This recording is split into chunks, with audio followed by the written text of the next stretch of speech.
I feel like for a lot of students, it's hard to leave their phones as not a distraction because we've grown up with electronics. If there's a temptation of being on your phone, checking on Instagram, everyone wants to just check, see what's new, because it's just something that we're so used to. We do it every day. A lot of kids were not focused as much, and they weren't putting their main attention on staff and adults in those buildings. When we started talking about, how do we keep kids from getting on cell phones, right?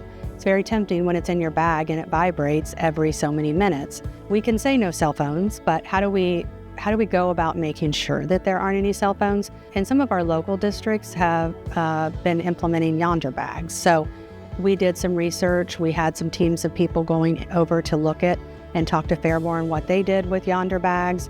And we just kind of started gathering more information, because what we decided was we needed to take the temptation away. We needed to remove them altogether. Phones were a huge problem here in not just our school, but everywhere. The whole atmosphere of my classroom is so much more positive. The students are paying attention more, which means they're learning more, which means we're doing more.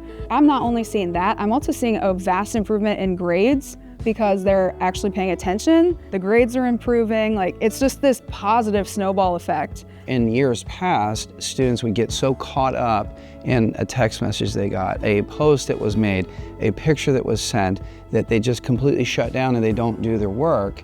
Now, that's not happening. The Yonder Pouch experience at the high school started actually in the spring of last year. We went and visited a couple local high schools that had been a year ahead of us. It was an honest reflection about where we were in terms of technology and what education was actually looking like in the 21st century. We were recognizing that cell phones were becoming an impediment to not just education, but to the kind of culture that we wanted to be able to build at the high school. And the Yonder Pouch was kind of the end result of a lot of conversations. It's not just from an administrative level, but also with the community and with teachers, and talking about the realities of students having access, almost unfettered access to a smartphone during the course of the school day. I see all the time kids bring Uno or cards, and during lunch when they're done eating, and in the hallway, there's so much more chatter because everyone's talking to each other. It totally beats everyone looking down, tripping over each other because they're not paying attention to the hallway. They're paying attention to Instagram.